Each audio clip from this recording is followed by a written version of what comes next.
resume debate on the Landlord and Tenant Bill, a bill originating from the National Assembly, Bills number 3 of the year 2021. Thereafter, the House will move into the Committee of the Whole, where a number of bills are set for consideration before the Committee of the Whole. The Intergovernmental Relations Amendment Bill, Bill number 37 of 2021 by the Chairperson's Standing Committee on Matters of Devolution and Intergovernmental Relations. The Law of Succession Amendment Bill, Bill number 15 of 2021 by nominated Senator Abshiro Halake. And finally, the Committee of the Whole will be resuming consideration on the preservation of human rights and enforcement of economic and social rights bill, this being a bill from the Senate, Bill number 21 of the year 2021. The Chairperson Sessional Committee on the County Public Accounts and Investment will be moving a motion on the adoption of the reports of the Sessional Committee on the County Public Accounts and Investment, and this is for the consideration of the reports by the Auditor General on the financial statements of various county executives for the financial years, and this is 2018 and 2019. The Elections Amendment Bill, Bill number 48 of 2021 by Nyeri Senator Ephraim Maina, is also another bill for consideration before the floor of the House this afternoon. The County Resources Development Bill, the Special Needs Education Bill, the Irrigations Amendment Bill, the Committee Groups Registration Bill,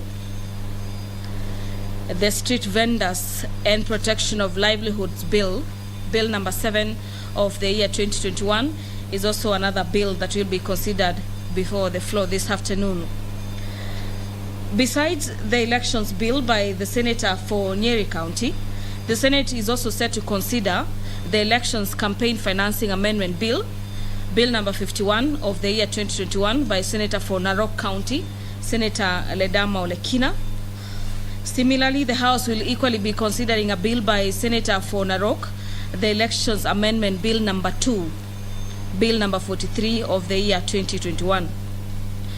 The Persons with Disability Amendment Bill is also another bill that the House is set to make an input on, and this particular bill is by Senator Aaron Cheriot and Senator Dr. Isaac Mwaura.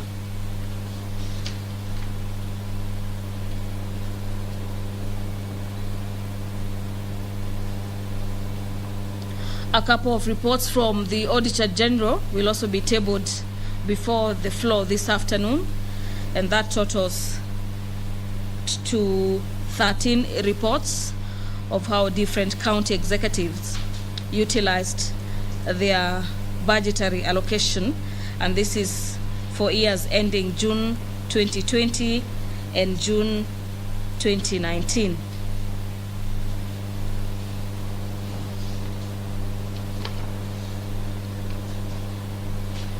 The Cotton Industry Development Bill, a bill by the Chairperson Standing Committee on Matters Agriculture, Livestock and Fisheries, is a bill at the second stage, and senators will this afternoon be making their contribution into that particular bill, this being Senate Bills number 55 of the year 2021.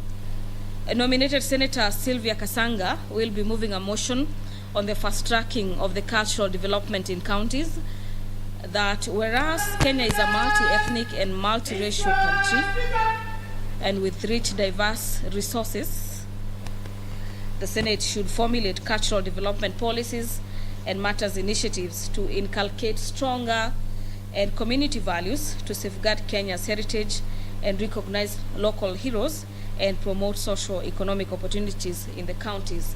The business of the Senate is kicking off any moment from now. I'm now handing over for the live broadcast. Honorable Senators, let's pray.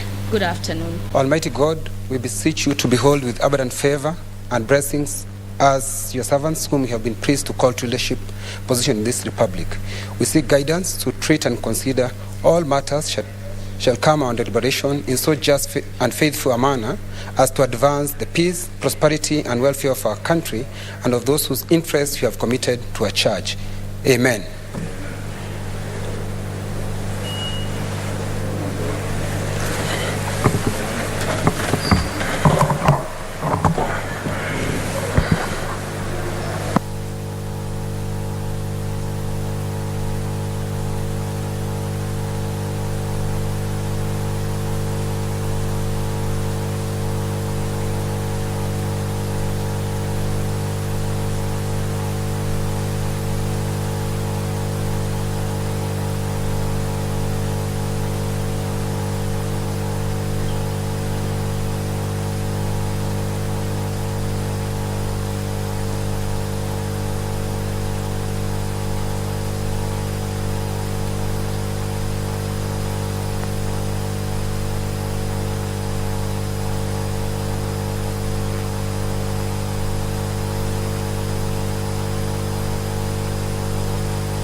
Number 1, administration of oath.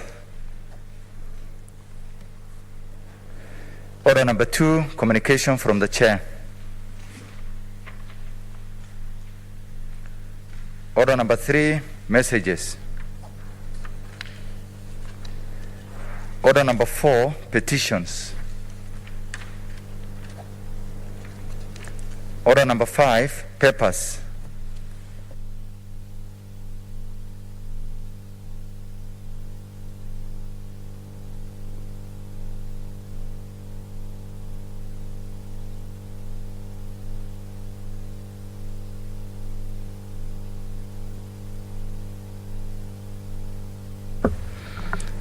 Mr. Speaker, I beg to lay the following papers on the table of the Senate today, the 9th of March 2022, on behalf of the Leader of Majority. Number 1, report of the Auditor General on the financial statements of Kajiado County Youth and Women Enterprise Fund for the year ended 30th June 2020. Number 2, the Auditor General report of the Auditor General on the financial statement of the Nairobi City County Assembly Kalun Scheme Fund for the year ended 30th June 2019. 3, report of the Auditor General on the financial statement of Naivasha Water and Sanitation Company Limited for the year ended 30th June 2020. 4, report of the Auditor General on the financial statement of Samburu Water and Sanitation Company Limited for the year ended 30th June 2020. 5, report of the Auditor General on the financial statements of Nyandarua Water and Sanitation Company Limited for the year ended 30th June 2020. 6, report of the Auditor General on the financial statements of Nakuru Rural Water and Sanitation Company Limited for the year ended 30th June 2020. 7, report of the Auditor General on the financial statements of Bomet Water and Sanitation Company Limited for the year ended 30th June 2020. And finally, the report of the Auditor General on the financial statements of Eldama Ravine Water and Sewage Company Limited for the year ended 30th June 2020. Thank you.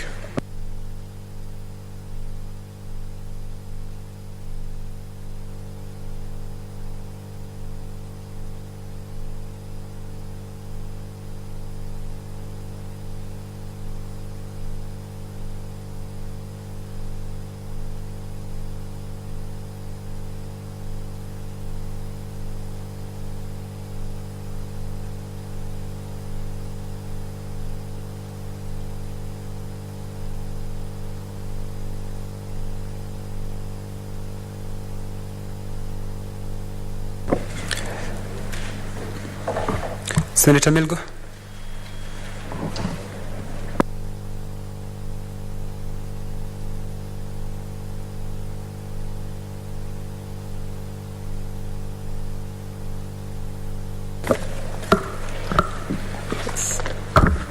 Thank you, Mr. Speaker.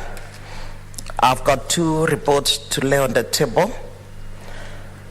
Mr. Speaker, sir, I beg to lay the following papers on the table of the Senate today, 9th March 2022. Reports of the Standing Committee on Education. 1. The statement regarding the plight of ECD teachers in counties countrywide. And 2. The Special Needs Education Amendment Bill, Senate Bills number 44 of 2021. Mr. Speaker, sir, allow me just to make a few comments on the first statement.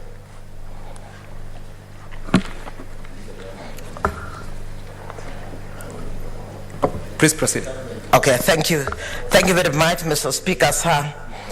The report on ECD teachers comes in the heels of a statement that was brought to the floor of this House by the Senator for Kitui, Senator Enoch Wambua. Apart from that, Mr. Speaker, very many times we've had a lot of petitions coming to this House on the issues of plight of ECD teachers.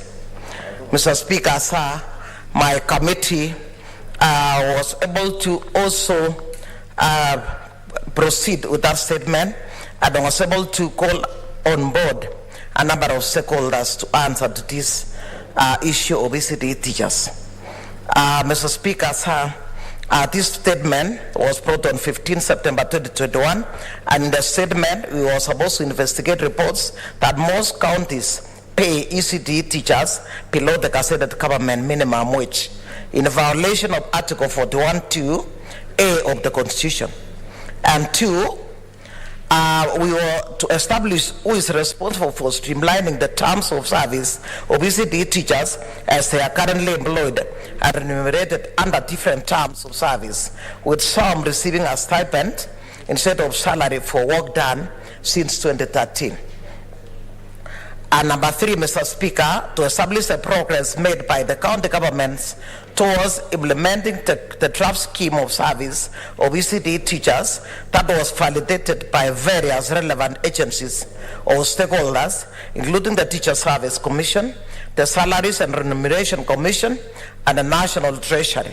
And number 4, Mr. Speaker, we were supposed to state the measures that have been put in place to ensure that county governments, including Kitui County, engage ECD teachers on enforceable contracts with clear terms. Mr. Speaker, the committee embarked on an inquiry into the plight of ECD teachers in the counties countrywide, and during the process, we were able to meet different stakeholders concerned with the matter. Among them were the Council of Governors, that is COG, the Ministry of Education, the National Treasury, the Teacher Service Commission, and the Salaries and Remuneration Commission.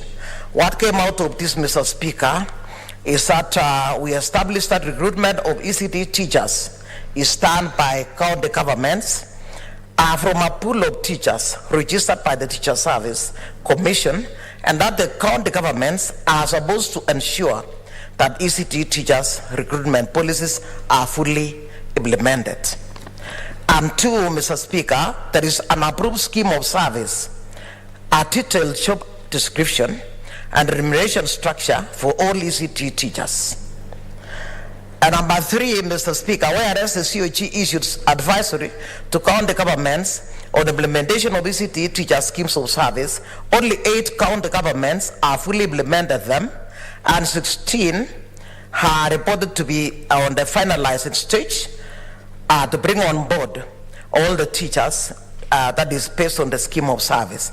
While the 3 county governments are not initiated any process at all to implement ECD teacher scheme of service. Therefore, these 3 county governments are the ones that are paying ECD teachers what I'm calling stipend, and some of them are even paid by parents And so normally when kids go to school, they'll be sent back to go and bring some 5 shillings or something of that nature to pay ECD teachers.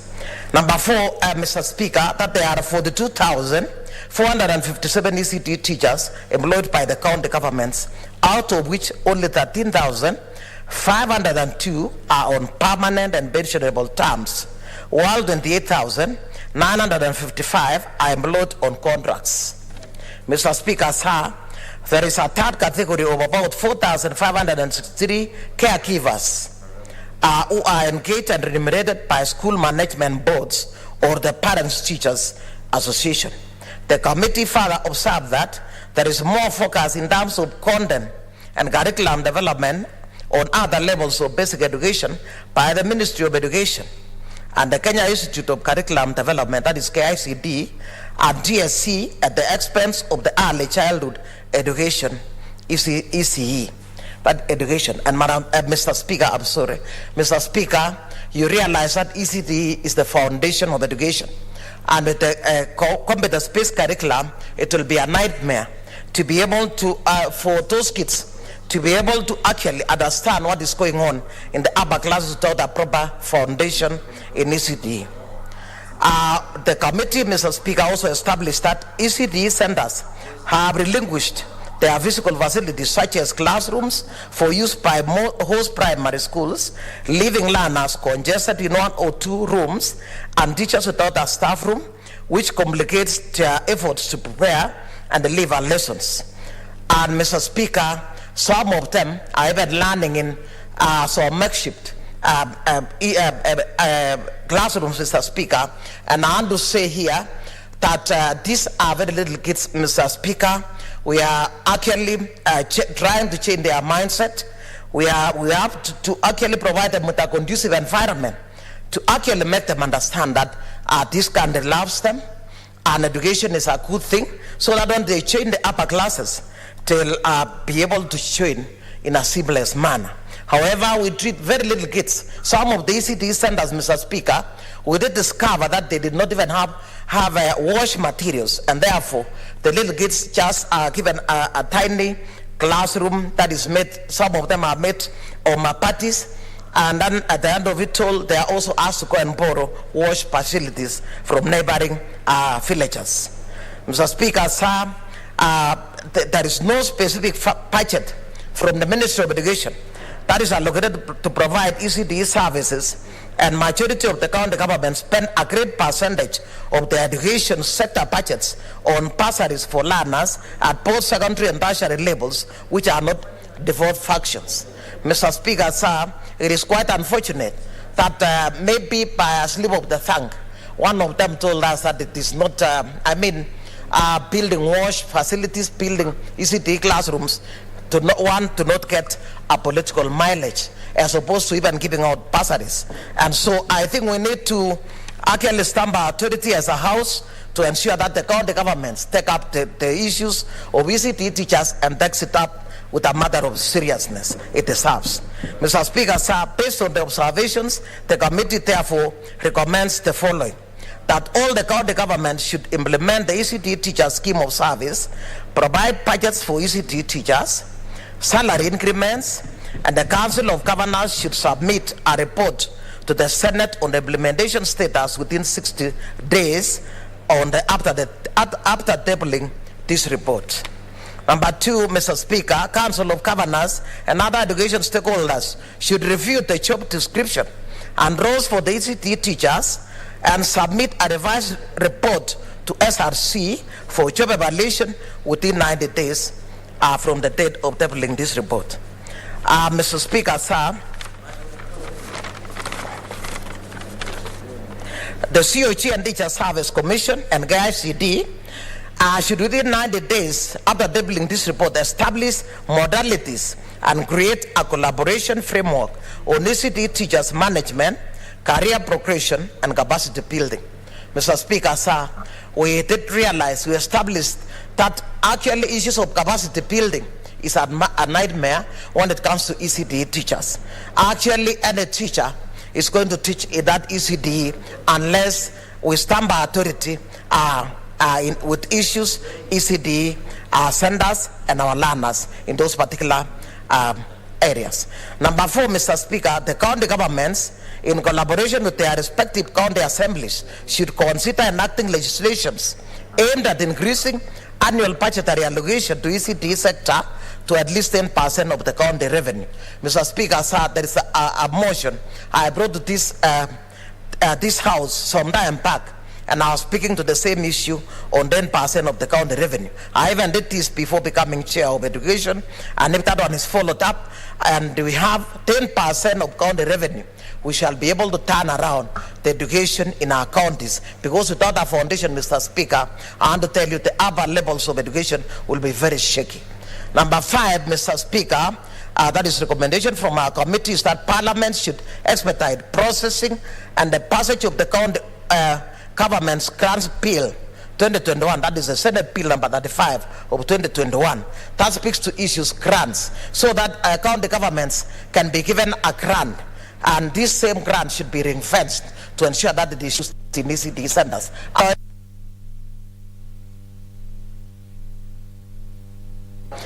Sectors that are not actually very critical, like I said, Council of Governors, or rather the governors would prefer to give out bursaries which will give them political mileage, as opposed to actually paying ECD teachers, which is going to give our our little kids a foundation for learning.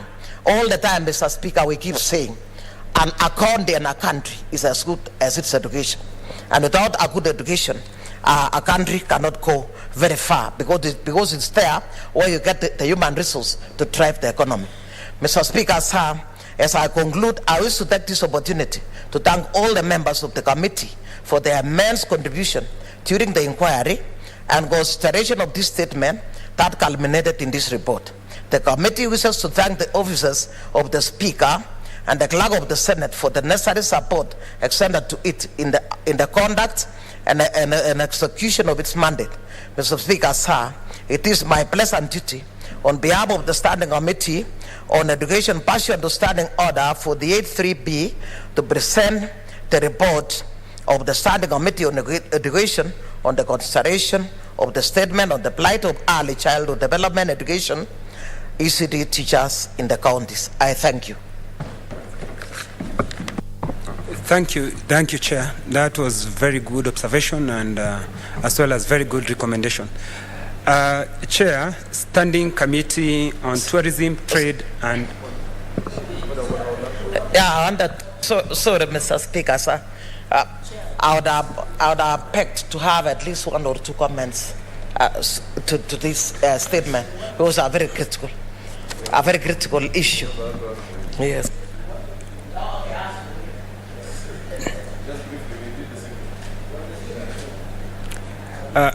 Order members. Senator, what is it, Senator Sakaja?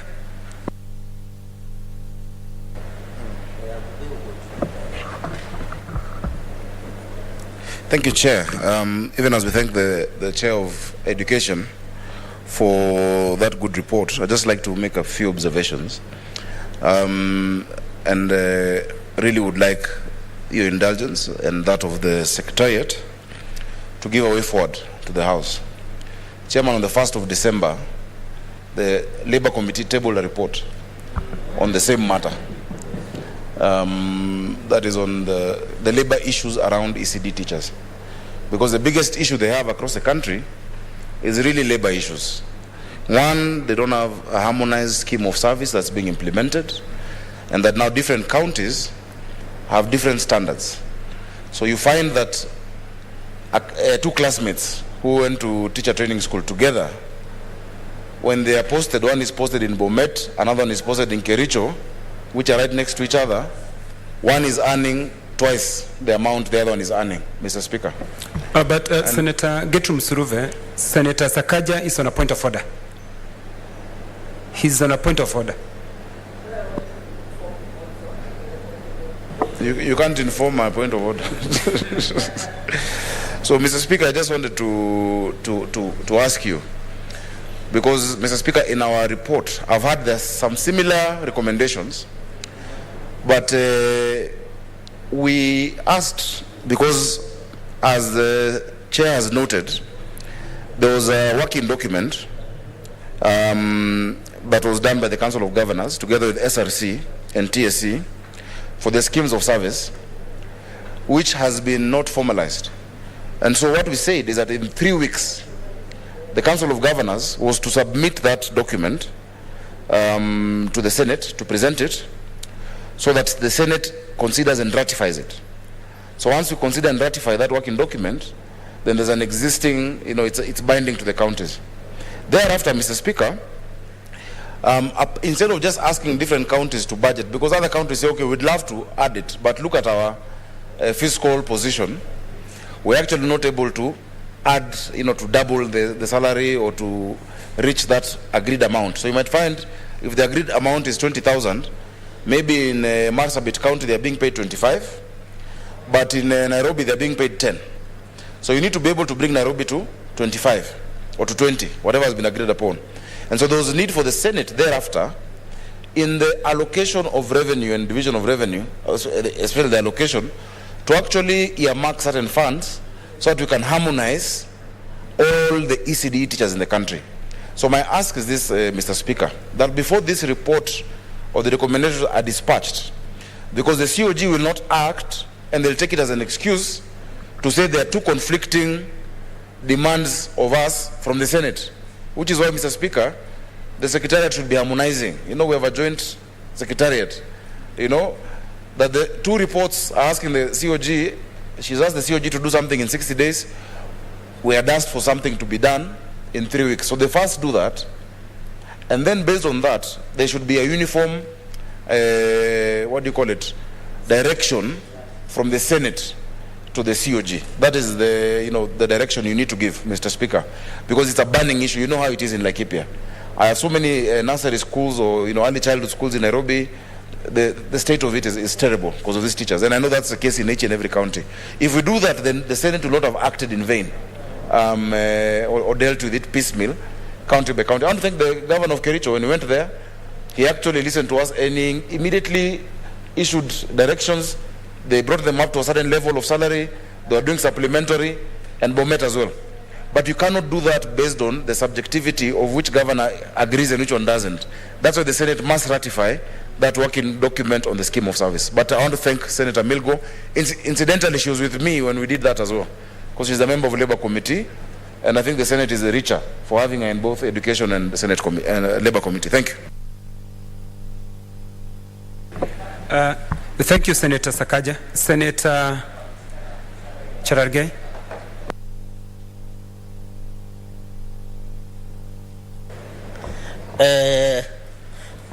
Thank you, Mr. Speaker. A few comments only on the report that the able Chair of Education, Senator Dr. Alice Milgo, has presented before the House.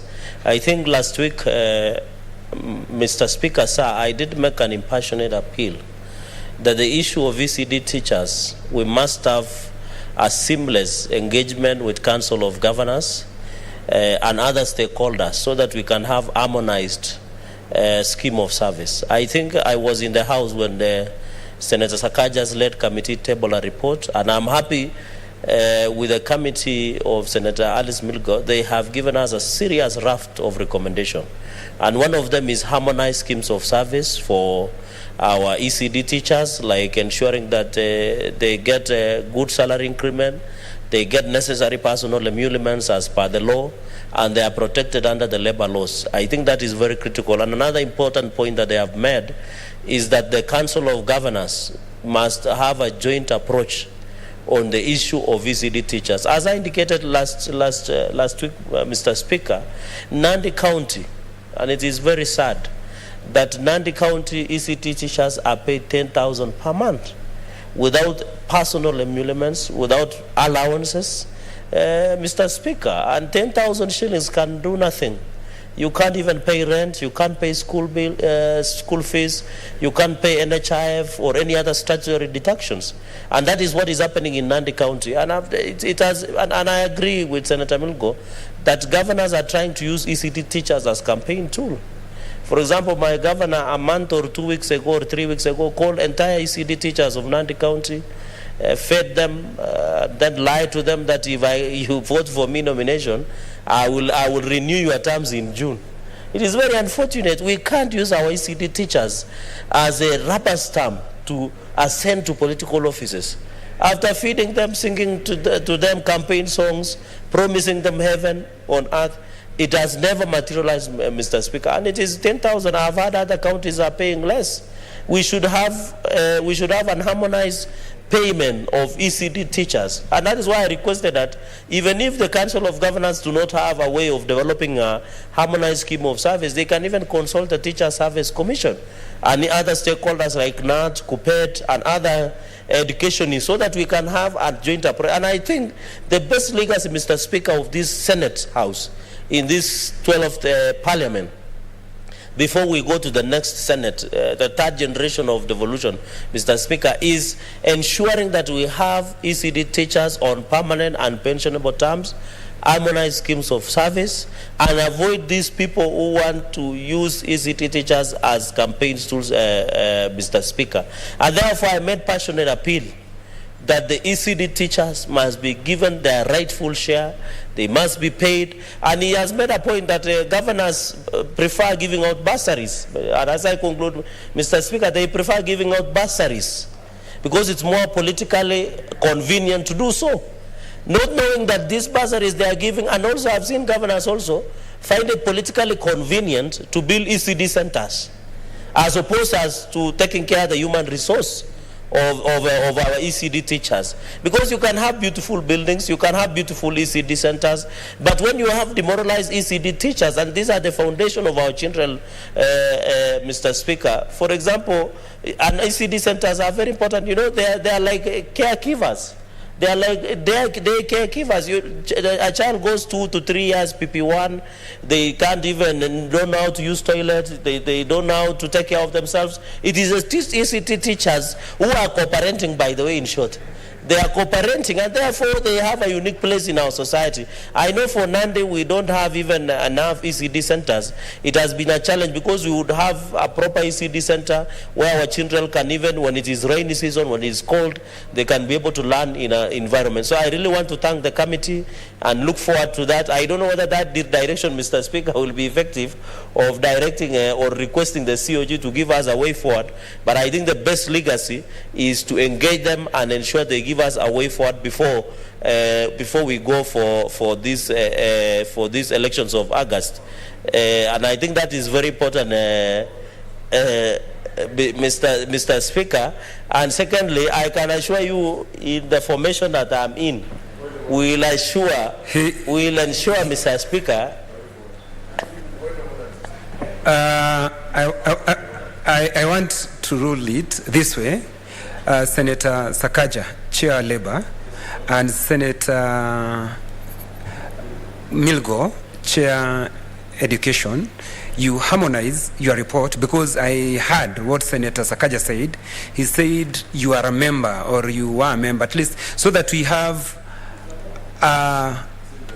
the same direction, instead of Labour and Education sending different recommendation. I would rule that you sit down and have harmonized recommendation.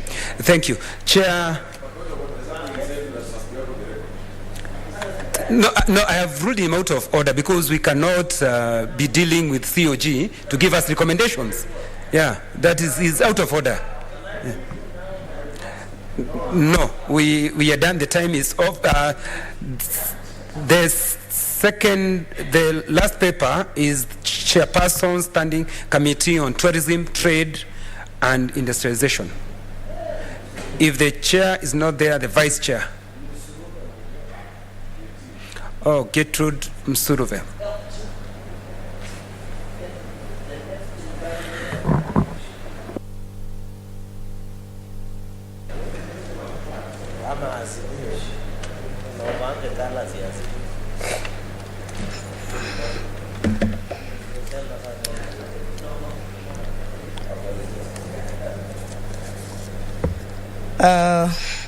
Thank you, Honorable Speaker.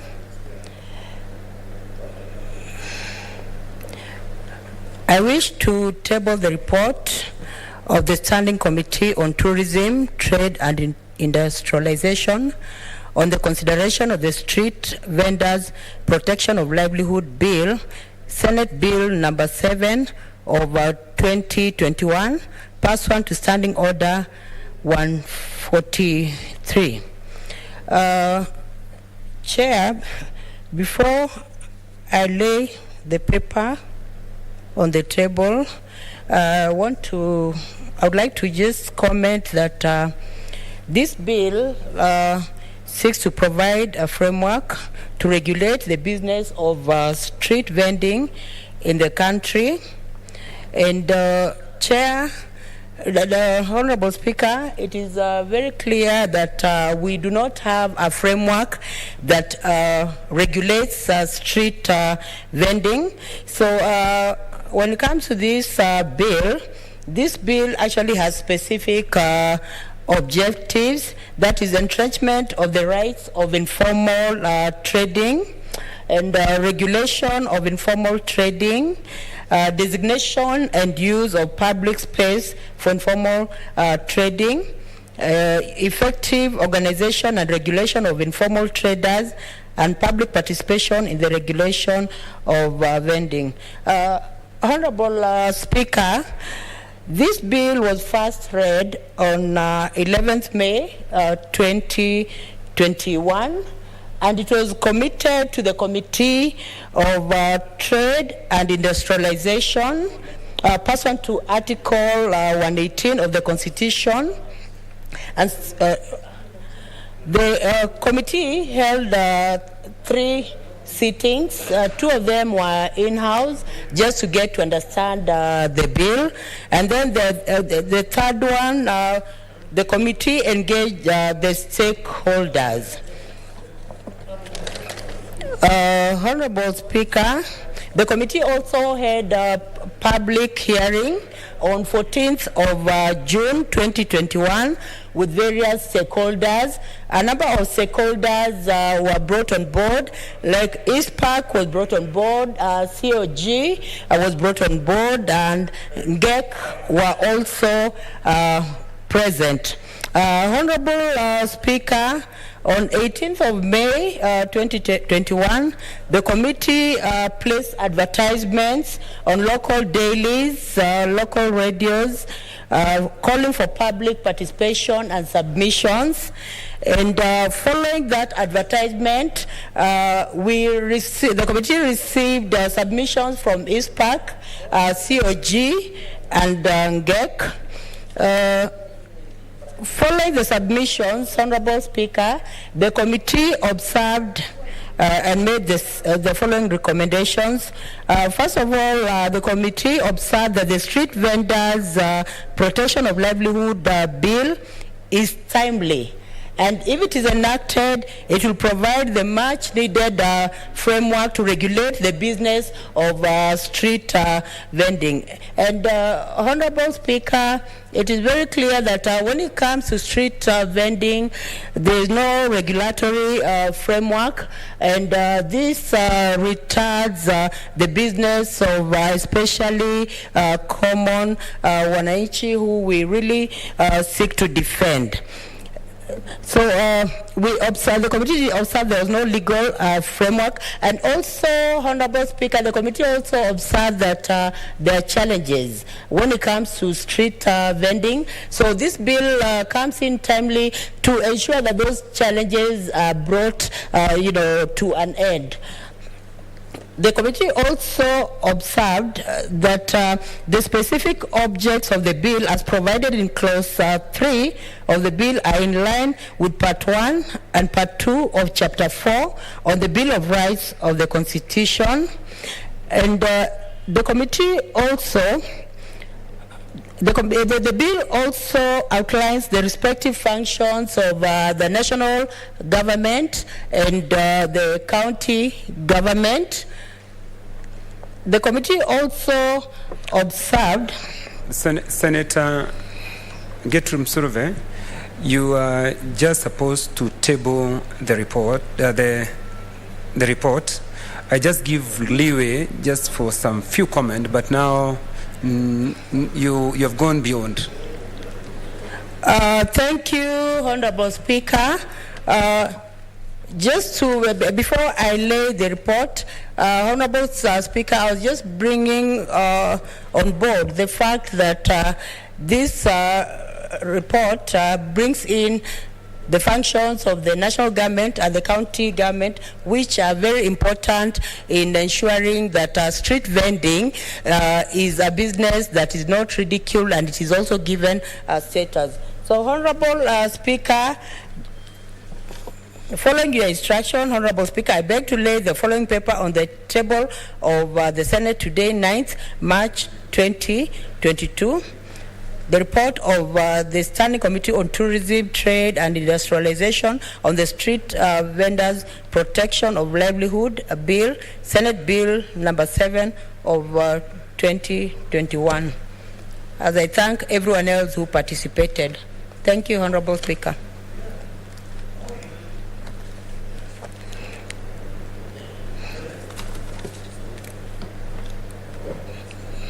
LP.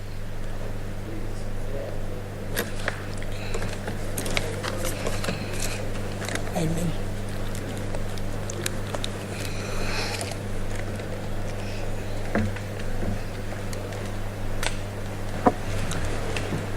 Next order.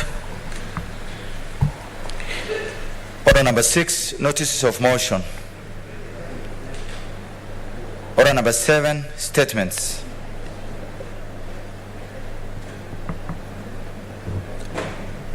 Senator Falhada.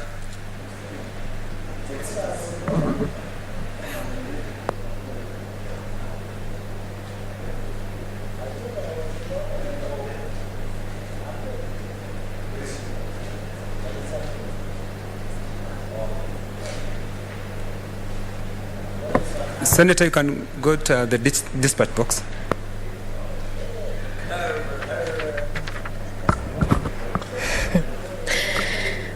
Thank you, Mr. Speaker. I rise pursuant to Standing Order 47-1 to make a statement regarding the rampant but underreported cases of minors suffering in the hands of the domestic workers / house helps. Mr. Speaker, last week there was an incident of young Andy Muyuri Kibe who died from internal injuries he sustained, allegedly from attacks by one Maureen Nyamboke, who was the house help. The house help was later arrested, and investigations of the incident are still ongoing.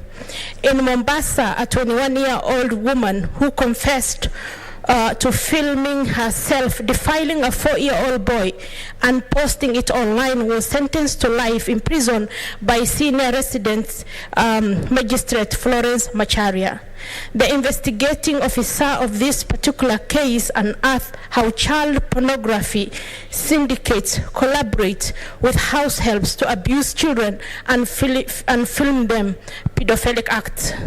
Mr. Speaker, early last year, a house help stabbed 2 minors after disagreement with her employer, who later sacked her. Instead of taking her marching orders kindly after the sack, she stealthily crept back to her employer's residence in her absence and assaulted the same children, ostensibly to get back at their mother. Mr. Speaker, this incident should remind parents of the dangers their child, the young ones, are exposed by the same people they have entrusted with giving care and security to them. The rate at which minors are being subjected to maltreatment by caregivers is quite alarming, to say the least. Mr. Speaker, sadly, this case and many more remain underreported, yet they have impacted negatively on parents whose minors have fallen victims to such abuse, as well as the victims who survived such ordeals. Such abuse often results in problems associated with advanced childhood experience, ACEs, result in a problem, Mr. Speaker, with a significant increase in the risk of health problems such as heart disease, stroke, or even diabetes, as well as mental health problems like anxiety, depression, and post-traumatic stress. Indeed, 1 out of 3 diagnosed mental health conditions in adulthood are directly related to ACEs.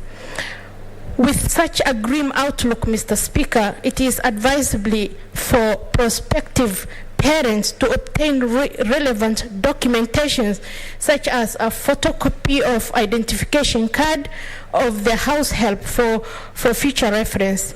Parents are also advised to be aware of such employees' physically or permanent address and telephone contact, as well as any next of kin that can be contacted should the need present itself. They should also endeavor to take a clear photograph of the employee and make sure to contact the former employer if any of the relevant information regarding the individual. However, these recommendations, which could help in checking or reducing such incidents, they are often disregarded, especially in the middle class households, possibly due to the employer's desperation to get the next house help, or due to the legal implications that accompany such measures or inquiries. It is imperative that parents carry out due diligence before onboarding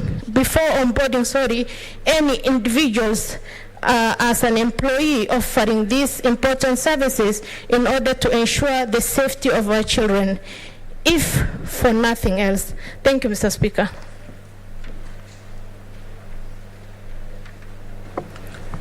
Senator Sakaja Johnson.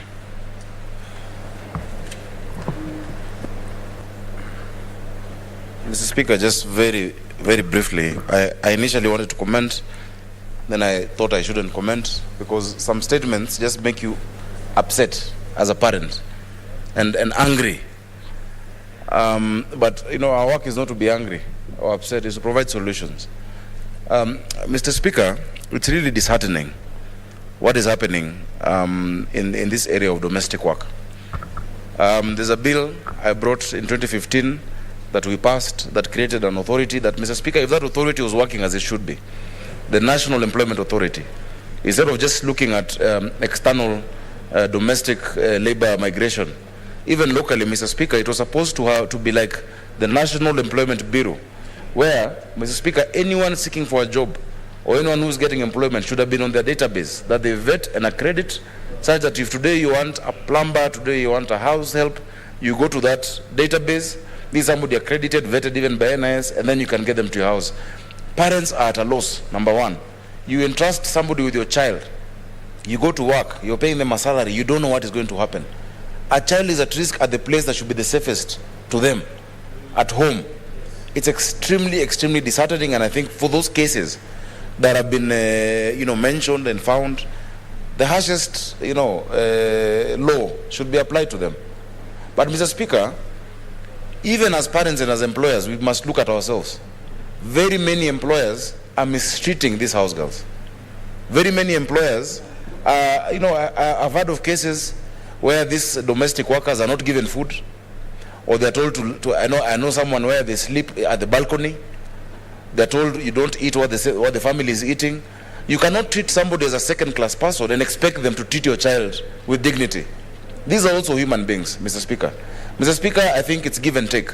We need to have sanity in our society, but there's been a serious breakdown in who we are as a people.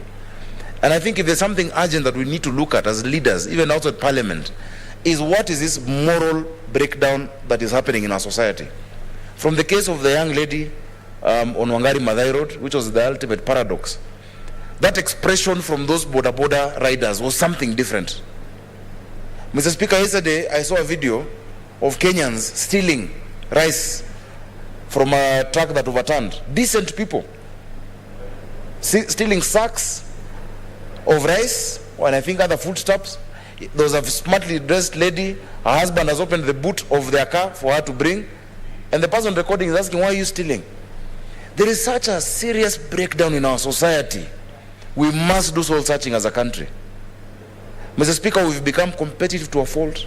We have no regard for other people. And if you want to know the state of a country, look at how people behave on the roads. You just want to get ahead, and you can never get ahead when you're trying to get even, Mr. Speaker. Mr. Speaker, it's a serious problem. Thank you, Senator Falada, for bringing it. I don't know how the authorities can look into everybody's house. There's only so much the government can do. There's only so much senators and legislators. You cannot legislate on morality. We cannot make a law on kindness. We cannot make a law of common sense, of decency. That you have people working in your house, you're mistreating them, you're punishing them, some it's verbal abuse. And ask yourselves, you find some families, every 3 months there's a new house help. Who is the problem? Is it the house helps or you? As Kenyans, we must ask ourselves that question. Who is the problem when there's this high turnover? So everybody must audit themselves, look into yourself. What is wrong with us? Mr. Speaker, the biggest conversation this country must be having. I know there have been attempts to have certain conversations, I don't know, BBI, whatnot. It's about just our morality and who we are as a people. That is where the problem is. Once you address that, our values, our value system, there's no person who can be elected president who will change our value system. There's no governor who will change your value system. There is no act of parliament we can pass here in the Senate called value system, common sense, and morality. But we need leadership to talk and let us find out, where is the church? Where is the mosque? Where are the imams? Where are our leaders in society who can find out what is this that is burning, that makes a young person think I can go strip that woman and express my anger because I am lacking? We're not demons. Are we animals in this society? So I think that statement should really be outrage and a call for us as a country to go back to prayer, to go back to God, to think deeply, to soul search, and to just have a place of decency, Mr. Speaker. So, that's all. I didn't want to comment because I have a 3-year-old daughter. I'm very happy and I'm very honored that my domestic staff take care of her very well. They're amazing. Maggie is amazing. I'll even mention her name in Parliament. I don't know how many house helps have been mentioned in Parliament. She's amazing. And I can rest easy when I know she's at home. But because also I treat them with respect. What about the rest of us here? Mr. Speaker, I've had colleagues here talking to their PAs, and you want to go under the table. How people here talk to their staff. You talk to your staff like they're slaves. So if you're talking to a professional staff in Parliament like that, how are you talking to your house help at home? And then you get shocked when this happens. The Speaker of the House of Commons, the former Speaker, my friend, incidentally, Mr. Bekro, has been banned for life from accessing the House of Commons because of bullying. Do we discuss bullying in the workplace? In this Parliament? In the Senate? In our corporates? There's a lot of soul searching we need as a society, Mr. Speaker. Let me leave it at that. Did you say Senator Sakaja, did you say he's your friend? He's an acquaintance, and I think possibly immediate former friend, but someone I know. Okay. But it's tabia mbaya, Mr. Speaker. Senator Gertrude Musuruve. Thank you, Honorable Speaker, for this opportunity. I thank Senator Falhada for bringing this issue on the floor of this House. And indeed, there are cases, many cases when children have suffered in the hands of their household. Some of them have been burnt. Some of them have been exposed to pornographic, pictures, like Senator Falhada has mentioned. And this actually affects children even when they're growing up. They may live without confidence because of the treatment they get when from house helps. Honorable Speaker, I remember at one point when I was when I was teaching some of the units that deal with psychology, the study of people's mind, human mind. Sometimes you find that people react as from something. Like, for example, if you want to beat someone and you are not able to beat the person, you can have displaced aggression elsewhere. So sometimes households react out of that aggression that they've been maltreated, so they do it on children. And I think it's good to investigate also ourselves and find out how also are we treating these households. I remember, Honorable Speaker, just to give an experience, when I came from India after cancer treatment, I was not able to walk for almost 3 months, but I had a house help who was very empathetic, and she just told me, I will not leave this house until you have recovered and you're able to even stand on your own. So I think when it comes to house helps also, it has to do with personality of house helps. So we bracket them as they're not fair, but not all of them. There are some who have displaced aggression. There are some who are bitter from a long time. But I think there's also need for us to see how we can have a rapport with house helps, because they matter so much in terms of bringing up our children. When we are away from our houses, they're the parents who remain there. So in the event that they're not happy with their employers, chances of them displacing the anger on children are very high, and they can easily do a lot of harm to children. Some of them even cause disability. You know, some will even bang the children, you know, on the floor until a child can even become mentally retarded. But you may not know what caused mental retardation. So there is also need to do what Senator Falhada said, to have documentation of house helps, get to know where they come from and all that. But I think it is also good to use wisdom and put a camera somewhere before the house help, before you get to know the house help, to see whether the house help is worth staying with you or not. Or if you have a house help and from day one or week one, she complains that the work is too much, I'm not able to do this and that, just let her go, because for the safety of the children, I think it is better to play it safe. But I want to thank Senator Valada for bringing this on the floor of this house, because it is something that is real, you know, on the ground, and you have to see how to arrest it without doing any legislation, because our legislation may be difficult, but in the event that the video shows that you know, a house help has been you know, maltreating a child, then it becomes a police case. It becomes a criminal case. Thank you, Honorable Speaker, for this statement. I thank Senator Falhada. Thank you, Senator Halake Abshiro. Thank you, Mr. Speaker. Mr. Speaker.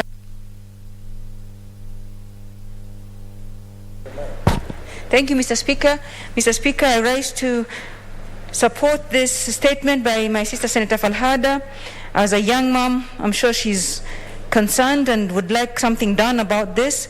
But I'd like to mention also that, Mr. Speaker, there's a general lack of, there's some sense of lawlessness or desperation or mental health or breakdown that's going on in our society.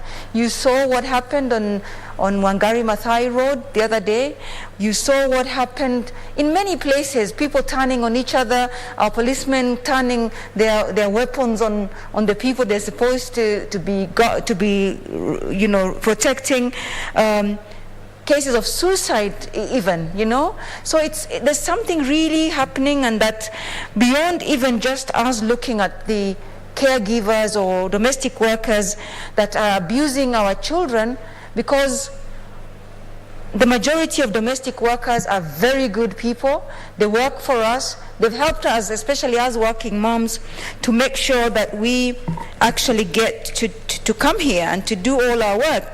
But there's this general breakdown, the general lawlessness, the general lack of values, the general desperation that our country is experiencing, and that is making people take it on the persons close to them. I'm not excusing it where criminal offenses have been committed, and we must of course look at the well-being and welfare of our children, especially as more and more moms go to work, as more and more women are having to fend for their children and therefore are having to leave their children with domestic workers. But I'd like to say the majority of domestic workers are very good, decent human beings, but the few that have done these things are also part of society, which society is now becoming really desperate. So as leaders, I don't know what we need to do, and I don't think laws or legislation and statute laws and these kinds of things are going to help us. We just need to look at what is happening. Why are our people so desperate as to turn on each other, as to turn on minors, as to turn on women, and violence is becoming normalized at every level, and therefore we just need to get to the bottom of this, Mr. Speaker. And I think my sister Senator Falhada has done well to highlight it in this area, and if every section is looked at, there's these kinds of things where we're turning on each other, we're turning on the people that are most vulnerable, we're turning on, and there's just going to be, going forward, a very scary picture of our country's social fabric actually disintegrating. Why is this so? I don't know if it's poverty. We don't know if it's just general lack of or just general indiscipline, but we need to do something, not just as leaders, but as a country. We need to start relooking at our values. We need to start looking at what is causing this. Is it that when people are desperate, they are starting to lose their humanity? Is that they're starting to lose their dignity and that they don't care anymore? We don't know what it is.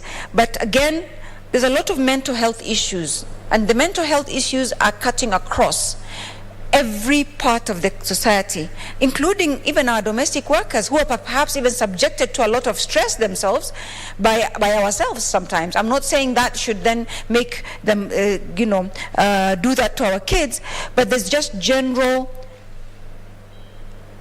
mental health outbreak that is actually causing some of these things that would otherwise have been something that nobody would do.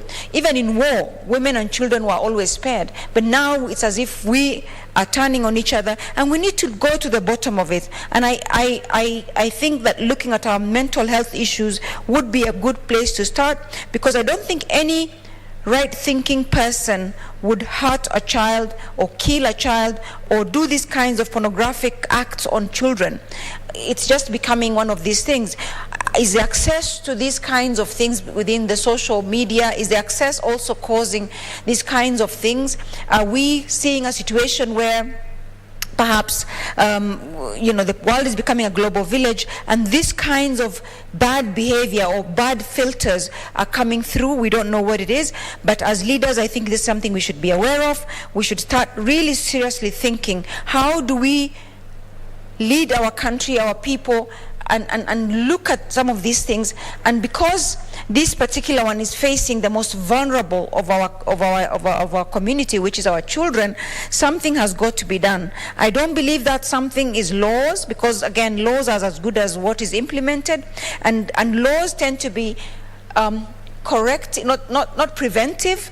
They tend to most of the time be curative, meaning that after the person has committed the crime, then it's punishment that ensues. So I don't know what it is, but I think this is something we need to look at. We need to look at what is happening, because really, and this is coming at a very good time, as Senator Falhada has highlighted, at a time when also we're coming, it's an eve of elections. And during these elections, our attention, especially we who are in politics, will be diverted to the electioneering period. What is then going to happen to different people? So, Mr. Speaker, I think we're seeing, be it our sectors, that our transportation sector. Remember, a few years ago, it was the matatus that used to be a problem. Now, the boda. And again, the boda has been a sweet and sour. We have, bodas have been the ones who have provided the most efficient transportation system. They've provided the most, it has also contributed to our economy, in the sense that the mamamboga is using the boda to get to their markets.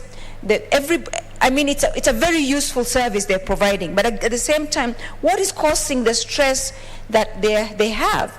Is it that the money is not enough? Is it that they're underemployed as much as they now have an employment?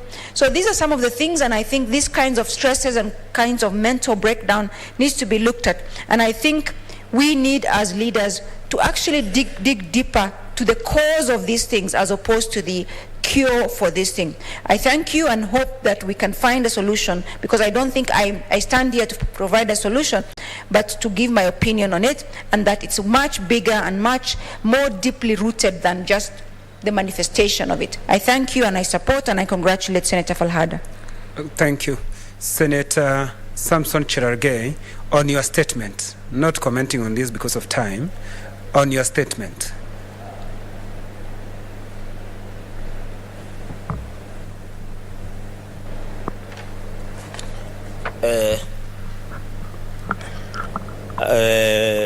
Mr. Speaker, sir, request for statement on the proposed introduction of automated tea plucking machines to farmers in Nandi and in Kenya at large. Mr. Speaker, sir, I raise pursuant to Standing Order 48-1 to seek a statement from the Standing Committee on Agriculture on the proposed introduction of automated tea plucking machines to farmers in Nandi and in Kenya.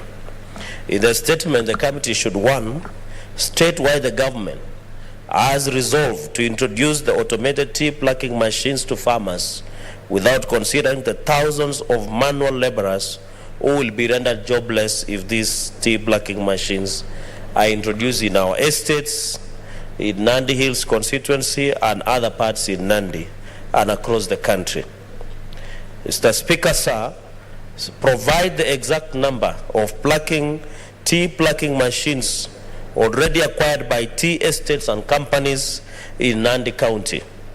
Number 3, explain why the ministry wants to conflict with the labor laws by rendering thousands of laborers jobless without considering their fate and livelihoods if these machines are introduced. Mr. Speaker, sir, and finally, state the status of implementation of the Tea Act 2020, which was passed by both houses, the Senate and the National Assembly, which provides for a tea levy to be levied on exports and imports of tea, state the total amount of revenue collected and the reasons why it has not helped to standardize and stabilize tea prices in Nandi County and across the country, Mr. Speaker.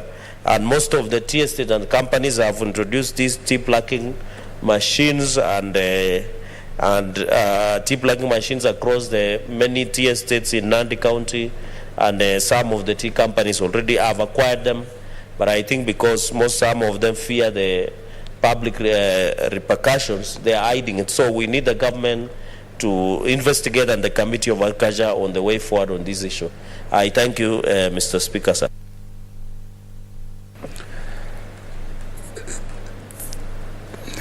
Thank you, Senator Milgo.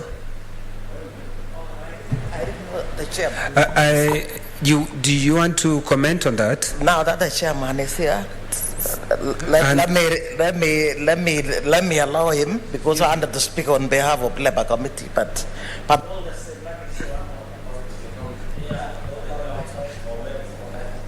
okay, and it should be brief.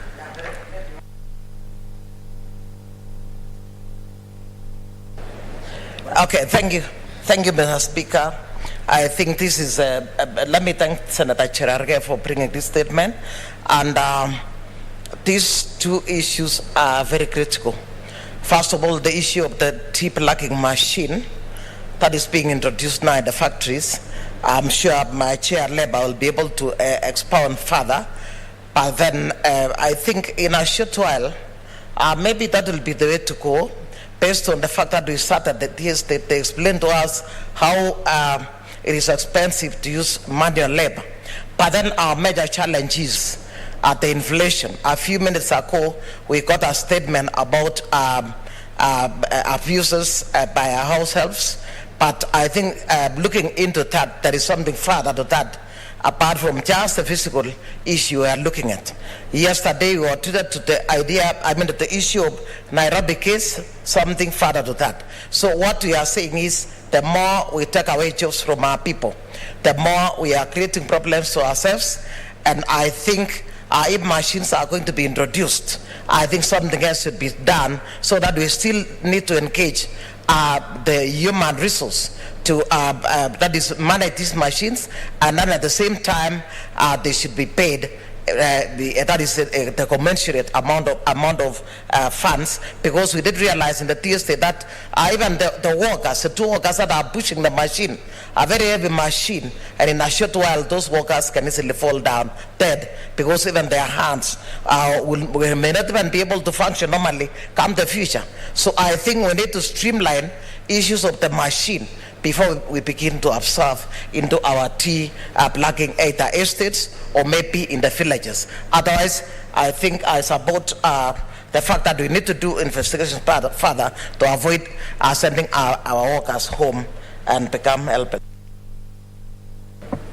Senator Sakaja, Chair Labour, and maybe you can comment something on efficiency of the machine. Yes. Thank you, Mr. Speaker, sir. A lot of the statements coming today have a labor component, and the issues that we've had a chance to look at, some are ongoing. And as I always say, there's always two sides, to a coin. A lot of these tea companies that are they're growing, the growers are operating on leases of Kenyan land, whether it is in Nandi County, whether it is in Kericho. There are a lot of multinationals. Bomet has the largest number, but people don't know. Kericho is known to be the real home. And Mr. Speaker, normally you'd expect that there is a direct return when you're holding that land in trust for the people who are, the locals. And locals you'd expect to have not just priority, but the numbers of them employed should be high. There must be that return. Now, globally, there's been the issue of productivity and competitiveness, such that a company, and my committee did a visit to James Finlay in Kericho and Bomet County. It straddles both counties, and we could see the catch-22 situation. James Finlay was employing 12,000 people, and now it has moved down to 6,000 because of mechanization, Mr. Speaker. Mr. Speaker, if you look at many others, whether it is Sasini and whatnot, many of them have gone fully or partially mechanized, automated. There have been questions even in the House of Commons in the British Parliament about not just the efficiency but the effects of those machines on the people. Many of them have been debunked, but still when we sat down with these farmers and the unions, you could see there's a lack of proper engagement and participation. Mr. Speaker, if you look at the wages that have been entered into, and one of the things, because we're doing a report on James Finlay, is that if you look at the CBAs, and on this one I must fault the Consortium of Trade Unions, the COTU, because the Central Organization of Trade Unions entered into CBAs on behalf of this the pluckers. And in that CBA, Mr. Speaker, if I could show you an example, there are different categories of the workers. There's an amount that is given to that tea plucker per day based on the kilos and whatnot that they're able to collect. There is then also an amount for what they call field work. But Mr. Speaker, the question I posed at James Finlay, and I'm glad I've even discussed further with the management, is that you're fully mechanized because they have 100% mechanized. Yet you're still using a CBA that had no provision for wages on mechanization. I don't know if you're getting me.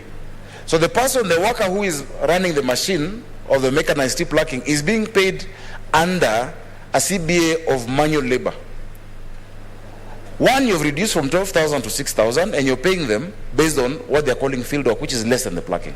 So the first thing that COTU must do, and the first thing that the leadership of Kericho and Bomet and Nandi must do, is to make sure there is a renegotiation of all of those CBAs to incorporate the current technology that is being used there, Mr. Speaker. And that is for the current situation on the ground. I'll table this later, Mr. Speaker, about the wage increments on the CBA, which has been above inflation. And now this comes to the other side of the debate. Now, many of these multinationals, if you go to the headquarters in London, all they see, they do not see Mama Cherotich or Afula, because there are many people from Western who are doing the tea plucking. They're just seeing a balance sheet, and they're seeing profit and loss. And the more that these tea factories become unprofitable, they will pull the plug. So there are certain interventions, Mr. Speaker, that also government must do, because this is a great source of livelihood and employment. And Senator Cherargei wants to be, I think, governor of Nandi. He must listen. I think, are you still senator? Governor? Whichever one you want. Because these are your people. The first thing, Mr. Speaker, there must be specific direction on the agricultural policy and the national tea policy to stipulate quality standards and parameters of Kenyan teas. Kenyan teas are highly sought after, but even an element of this mechanization is reducing the quality, Mr. Speaker. Number two, the provisions on Tea Act 2020 to enhance value and encourage production of quality, a capacity needs assessment of the tea value chain in Kenya by KIPRA has been done. And that needs, Mr. Speaker, to be implemented. And then they need to separate the distinctly different sectors, the large growers, smallholder farmers under KTDA, the independent producers, Mr. Speaker, and to respond to each differently. And fiscal policies to minimize taxes. Because, Mr. Speaker, if we do not subsidize these tea factories and the tea, these companies, from the large growers to the small growers, I promise you, in the south, in the North Rift, yes, Kericho County, yes, Bomet County, you're going to Nandi County, in the next 2-3 years, there is going to be a serious breakdown of that society, because from 12,000 they move to 6,000. That's what, just one company. They could probably go to 3,000, and what are they going to do? And they're occupying large swaths of land. So, Mr. Speaker, I see the side of the people. There's the issue of our exports versus total returns since 2010. We have all of this, and we'll be tabling this.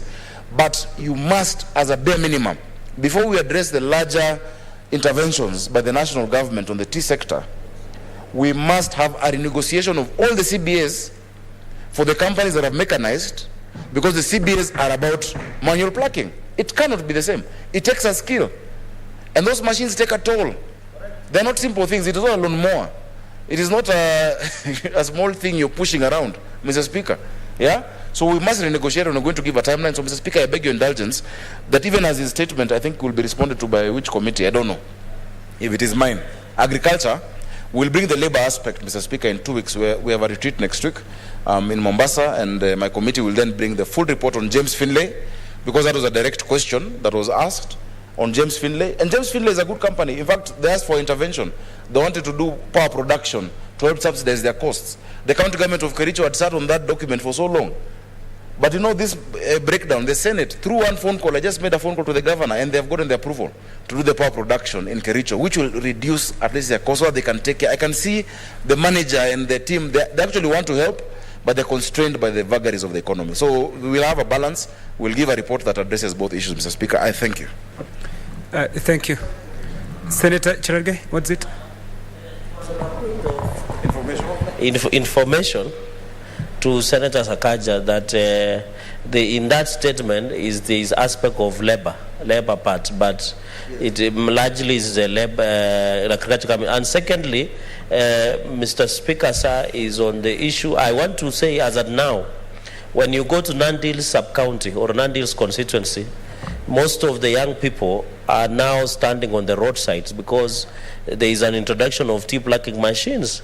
And those tea plucking machines, they are very heavy. They take even chameleon, all the dirt. So, but it's unlike that when you are plucking using your hands. So you can imagine the quality of our tea will also go down. So my worry, for example, in parts of Nandi Hills constituency, part of Nandi, where these tea plucking machines will be introduced, in the next 1 or 2, 3 to 5 years, there will be no young people who will be engaged, and most of them will be idlers, and we'll see cases of drug abuse, insecurity, among many others. And finally, I want to agree with him that there must be renegotiation of CBA.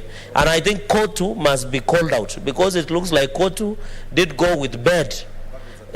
Yes, it is the Secretary General, Francis Atwoli, the famous, who signed the CBA to sell out our workers, Mr. Speaker. And therefore, Mr. Francis Atwoli must be called out. He has abandoned the workers, the downtrodden, and gone to politics of the day instead of, and you know, KOTU, I don't think KOTU is one person. I think KOTU must take their rightful position. Like the way we sue COSATU. Is it COSATU in South Africa? Where they take serious labor issues. So I think the KOTU at this point, and all workers who are watching, even in Nandi and across the country, they must know that it is KOTU who negotiated their CBA, and they sold their birthright of ensuring that they get fair labor practices in our tea companies. Mr. Speaker, finally, I talked to some of the tea companies, and they're asking me, why are you complaining, Senator? And it is KOTU who negotiated some of these CBAs in terms of introduction of tea plucking machines in Nandi County and across Kericho, Bomet, and many other counties. I thank you, Mr. Speaker, for that intervention. Mr. Speaker, based on that information, and I thank him for informing me, because I was on the floor, I just want to let him know that, Mr. Speaker, in as much as it was the SG who signed it, Francis Atwoli, he signed it in his capacity as the leader. You know, it's a coalition of, you know, of different trade, it's a central organization of, and so him coming from the planters and, you know, growers union, signed it back then. Maybe it has not come to his attention that these issues, because he's been also a bit busy, but maybe it has not come to his attention that these people are suffering and that CBA must be reorganized. Mr. Speaker, mechanization started in the 80s when James Finlay in 1982 went to look at a boba tea harvester. Yes, it is a labor issue, because the labor cost in tea production is 40 to 50%, and that's what we've seen. But as I've mentioned, and from what they're bringing us, for instance, that power generation, the power cost has gone up 130%. If they improve that, that reduces, it gives them a bit of headroom to renegotiate the CBA. The fertilizer cost that this government is not subsidizing, the fertilizer cost is 130%, Mr. Speaker, has gone up 130% in the last 10 years because of oil and electricity. High fertilizer cost, 140% since 2010, Mr. Speaker. There's a lot we can do as a country, because we will not stop technology, but you can be able to make sure the rollout is slow, the rollout is phased out, and meanwhile, those who then get the jobs in those mechanized, you know, farms, Mr. Speaker, are able to be paid well under a negotiated CBA based on the savings we make from fertilizer, which has gone up on 40%, and energy, which has gone up on 30%, which is why I'm happy, and I thank Governor Chepkoni for having now approved that power generation in Kericho, Mr. Speaker. Thank you. What is it, Senator Kajwang?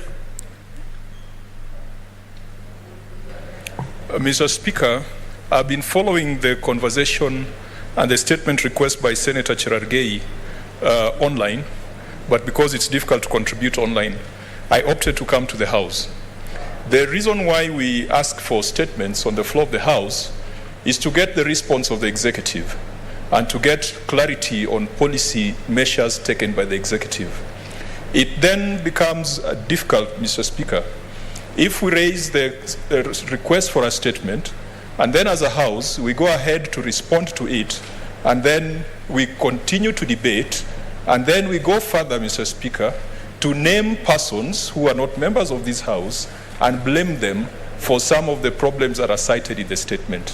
What I thought would be the right approach, Mr. Speaker, was for the relevant committee that you're going to decide on to come up with feedback on the very three clear and specific issues that Senator Cherargei raised, so that once we get that response, then we can debate the feedback from the executive. But, Mr. Speaker, the reason why I rise on a point of order is that I've had allegations about persons sitting in KOTU signing CBAs on behalf of workers. I don't know where that information comes from, and I thought that that kind of information would be coming from the executive rather than from fellow senators. So, Mr. Speaker, I think my point of order is really, when we request for a statement, it is not for, we don't have ministers in this House. In fact, I was happy when the chair of the Labour Committee concluded by saying that the matter is going to agriculture. Because if it was going to the Labour Committee, then it would be completely out of order, because he spoke like the Labour Minister. He had a lot of facts. He responded as if he sits in that office. So, Mr. Speaker, let us remember that we as senators, we represent the people, we represent counties, we do not represent the executive, and we should not be seen to be speaking on behalf of the executive. We should bring the ministers to this house, particularly the T Act, Mr. Speaker. Mr. Speaker, of all the progressive laws that this house has passed, it is the T Act which stands out as one of the greatest work of legislation. So we need to bring the minister here and put the minister to task on implementation of that act. Let us not proffer explanations. Let us not proffer answers on their behalf. Let us bring those ministers here. Okay. Thank you, Senator Kajwang. One thing, because I was listening and following, Senator Sakaja was just giving information of what he knows. He's not answering on anything. He was just giving information which is in public domain. Senator Sakaja, not on that one, but on your statement. On your statement. I don't know why Senator Kajwang is shocked that I have a lot of facts and information, yet he knows I went to a very good school, which he had attended years before me. And I'm grateful he's come to defend my own uncle. But as a senator is responsible for statements of fact. It's a fact that he signed that CBA, but also it's a fact that his same organization will help deal with it, and that's what we're asking for.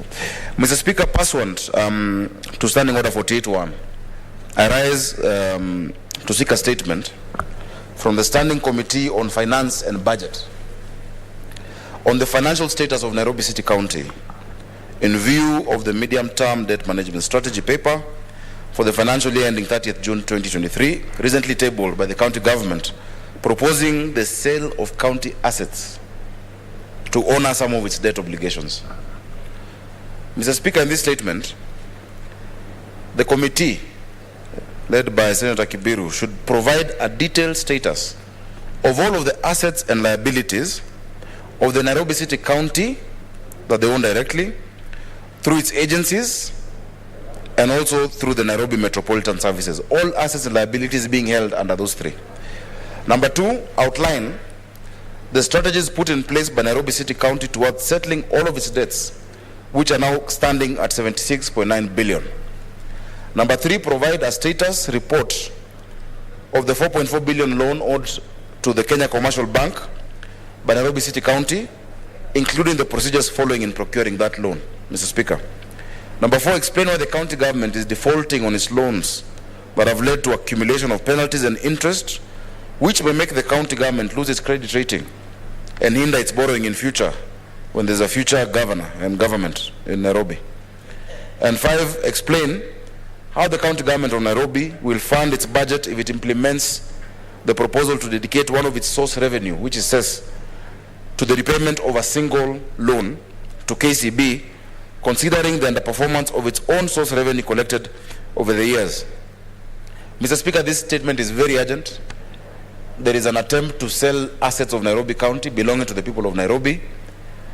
Mr. Speaker, even in the intervening period, this must not be allowed to happen until the governor, the NMS, and all of these agencies come before the Senate, because we protect devolution and we protect the assets of Nairobians and Kenyans. So I ask that you direct the committee to act in speed, and that before that is done, not a single centimeter of land owned by Nairobians, not a single piece of machinery should be allowed to be sold to cover assets, because this could also be an insidious ploy for other reasons, and I will not impute improper motive. But Mr. Speaker, this is very urgent, and I beg again by the power of your chair to direct that it is dealt with, and in the intervening period no action is taken in sale of assets of the people of Nairobi County, Mr. Speaker. Thank you. Senator, what is it, Senator Kajwang?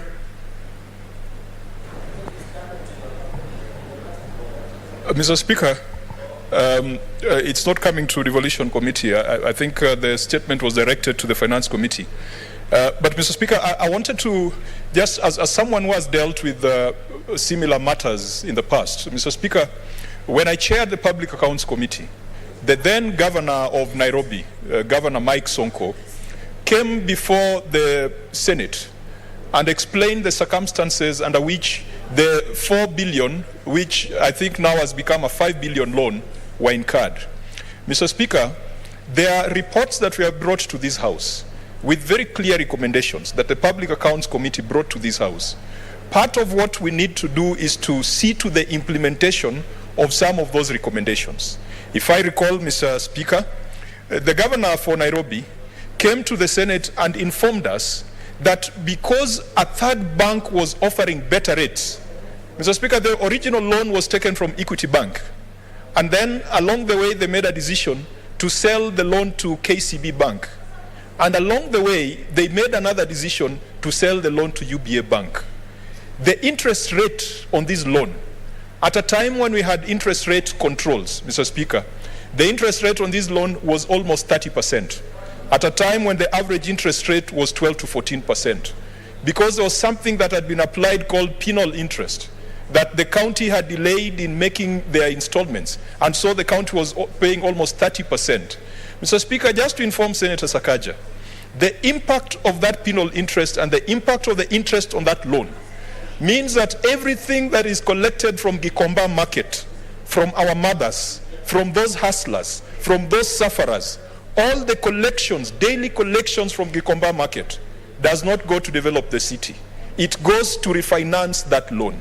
And Mr. Speaker, this is one of the biggest scandals that we have seen in this country. Mr. Speaker, Nairobi City County is one big crime scene. And the things that are going on in Nairobi City County, for the information of the House, tomorrow we will be meeting the Director General of Nairobi Metropolitan Service in this chamber, the Governor of Nairobi City County in this chamber, the Cabinet Secretary for Lands in this chamber. Mr. Speaker, crazy things are going on. Land is changing hands. I don't know what happened to our National Lands Commission. I don't know what happened to Nairobi City County Assembly, but the mandarins in that county are transferring land to individuals at whim. Mr. Speaker, how I wish that the timelines for report on this particular matter could be truncated.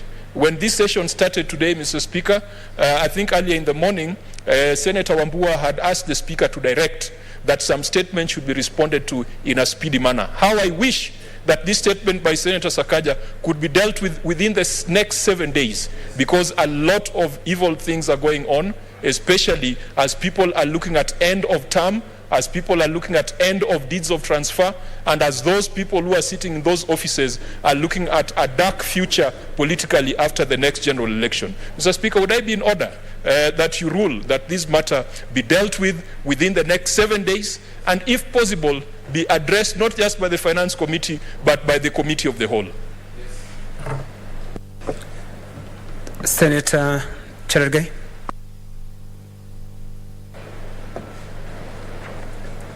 Thank you, Mr. Speaker.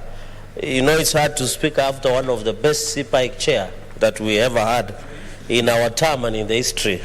And I've read some of the recommendations. They are very serious, and if we were to implement, and want to wish him well in future endeavors. Mr. Speaker, what I'm just saying is... The only thing that he did, he spoke like a minister, the way he was complaining. As a Minister of Finance. Proceed. Yes, and I wish him well. I think he was very effective, and the recommendations that he used to make then as a committee, he did well, and he has spoken very well. Mr. Speaker, the issue that shocks me, because there is a matter that I once took before I was elected to Eldoret High Court on where the Nandi County government then did borrow, tried to internal borrowing, and there was a circular that was issued by Ministry of Treasury that no county would go ahead and borrow loan without guarantee, either by the national government, be it local or international. And that matter was settled by Eldoret High Court. I don't know how far, but the Ministry of Treasury, Mr. Speaker, had given out, looking at Nairobi, 76.9 billion is mind-boggling. Why would they borrow this? What are they doing with it? It looks like, as my brothers have said, Nairobi is the theater of all crimes that is happening and is making devolution look very bad, Mr. Speaker. Because this 76.9 billion that has been acquired through loans, there is no one that can give us a way forward on this. And you know, now we were being told when NMS is being formed, it will assist the efficiency and effectiveness of Nairobi City County. But what has happened? Corruption had tripled. Corruption is now the order of day in Nairobi City County. Yet we were being told when you have a general, when you have a military taking over Nairobi City County, Mr. Speaker, and in fact it is through your seat that you even ruled then that the NMS was not operating within the Constitution. But that one, the ruling was made, the courts made the same ruling, Mr. Speaker. But it's very unfortunate that we were being told that NMS will be the antidote of the ills in Nairobi, be it corruption, be it lack of water, be it issues of sanitation and sewerage, issues of traffic management within the city.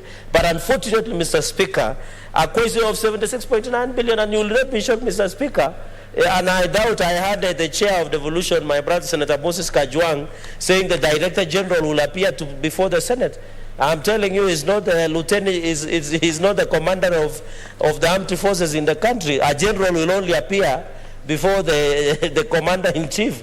He will not appear before a committee. I think there are procedures that within military. Mr. Speaker, finally, on the issue of KCB, and I think KCB has come on crosshairs. You remember the issue of Inua Jamii. There is a statement that Senator Sakaja's committee has on this issue. How can a bank give out 4.4 billion to our county government without proper guarantee by the national government? How can they? It looks at KCB, and you can see, Mr. Speaker, without being prejudiced, most of those issues being raised. And I remember when the former governor of Nairobi, Governor Mike Sonko, appeared, there was also an issue of KCB then. When Senator Kajwang was chairing. When you go everywhere, there is always prints of KCB in some of these fishy allegations of fishy deals within loaning of county governments, issues of Inua Jamii. KCB has been mentioned in most of these instances, and I think that the KCB must come clean, because we don't want a situation we are auctioning. Finally, on the issue of assets and liabilities, I think there is the issue of asset register. We need to consult so that we can know. It is very unfortunate when National Land Commission and the Ministry of Lands came into face, we were bidden, Ministry of Lands were doing digitalization of land transaction, of land acquisition. And Mr. Speaker, I remember the Law Society of Kenya tried to resist. We were being advised by the National Land Commission and Ministry of Lands that it will be digitized. But when you watch news daily, Mr. Speaker, sir, there is at least one or two places, and I think that matter came to the Committee of Health. There is one or two places that grabiosis and grabbing of land is happening in Nairobi. And we had National Land Commission, as the area senator said, we have a problem because people are losing their land.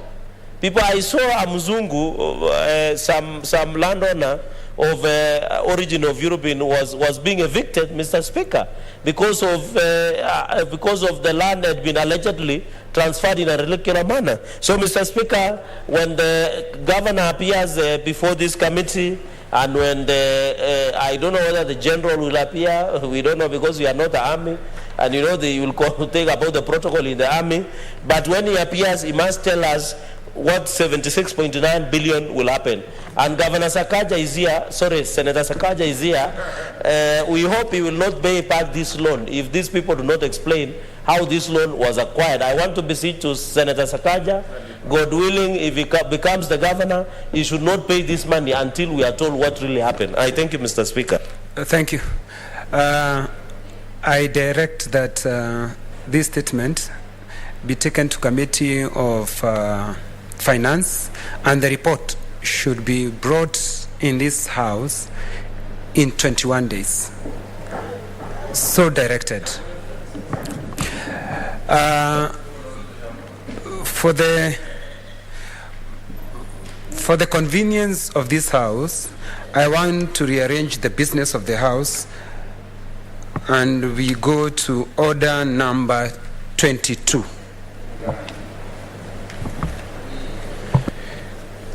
Order number 22, the Persons with Disabilities Amendment Bill, Senate Bills number 29 of 2020, second reading.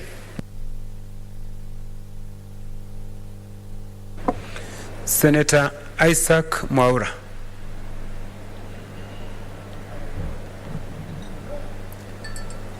He's online. Senator Mwaura.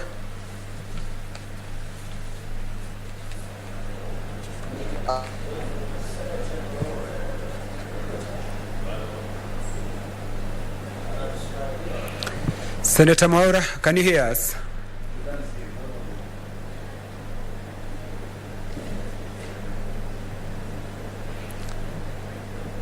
Senator Mwaura, proceed.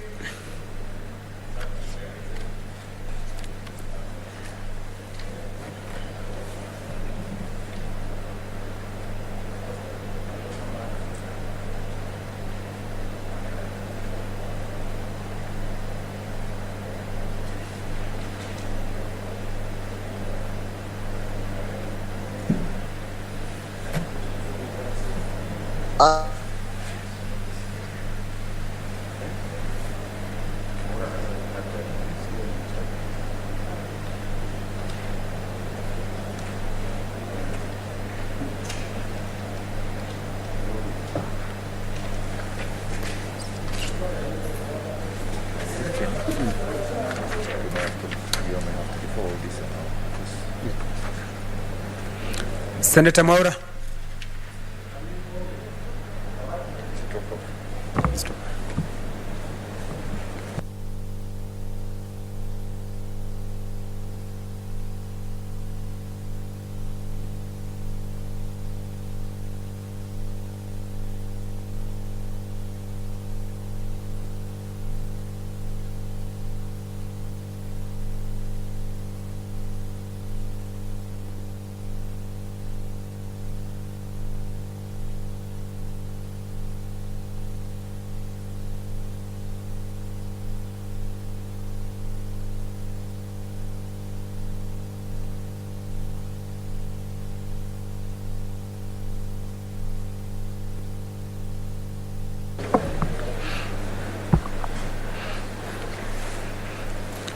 Honorable Senators, I will defer order number 8, 9, 10, 11, 12, 13, 14, 15, 16, 17, 18, 19, 20, 21, and 22.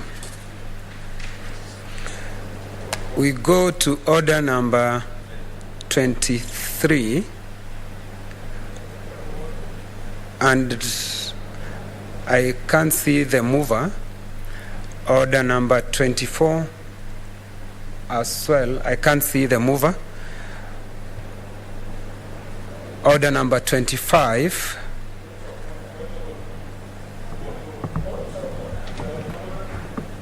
What is out of order, Senator Kajwang? Mr. Speaker, I sympathize greatly with Senator Mwaura, who repeatedly on the floor of this House and in the other communication channels we have as senators, has complained about the difficulties in contributing whenever this House is in a hybrid session. Mr. Speaker, we must be honest with each other. The hybrid session should not just be seen as a voting machine. It only works when people are voting. It does not work when people are contributing. I have previously tried to contribute online. Sometimes even getting the eye of the speaker is not that easy as it is in the House.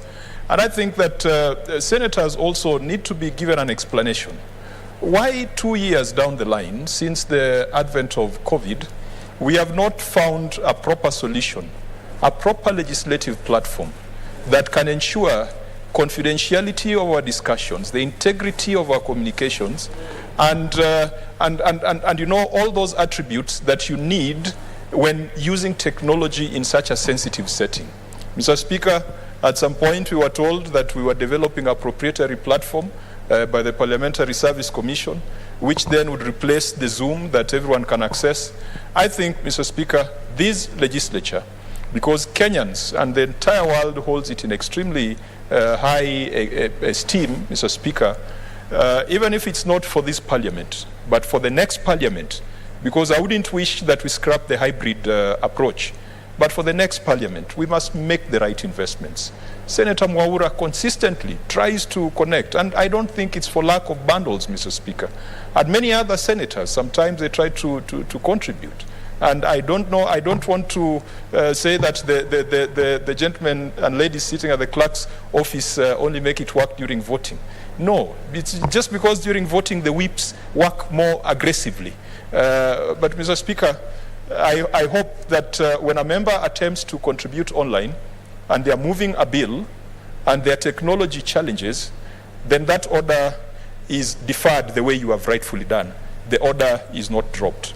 But those who sometimes favor the hybrid approach, Mr. Speaker, they are really suffering. And I hope that the administrative arm of this parliament will give us some assurances. Some of us are experts in these subjects.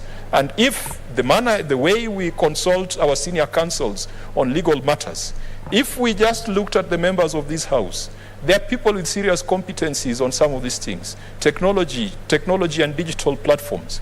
We can provide help pro bono so that we can secure the best, the most robust, the most efficient solution to avoid the kind of frustrations that Senator Mwaura and others have been facing. Thank you, Mr. Speaker.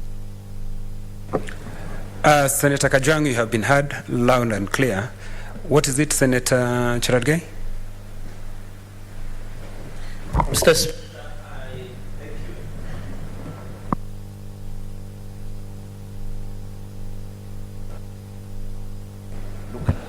even locally, we have a problem with the system. That's why I can imagine. Mr. Speaker, what I wanted to seek your direction is I had raised on yesterday on the issue of order number 25, or the motion adoption of the report of the Standing Committee on Health on the special audit report on utilization of COVID-19 funds by 28 county governments.